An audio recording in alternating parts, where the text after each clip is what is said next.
بسیار گوش کنید.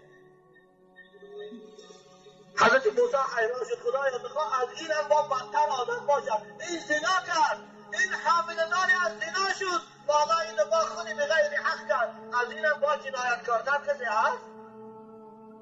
پروردگار گفت که آره هست. تارک الصلاة عمدا متعمدا. این لفظ امام غزالی است. موسی گفت میدانی کسی نماز نمیخوانه، یک نماز قصداً ترک میکند، وای از این فاحشه دیده هم بدتر است، از این آدمکش دیده هم بدتر است. ربه نمازهای شرمنده شنیدی صدای سخنه شما را در طریق قبر مونه، والله روتان اشتغل میکردن.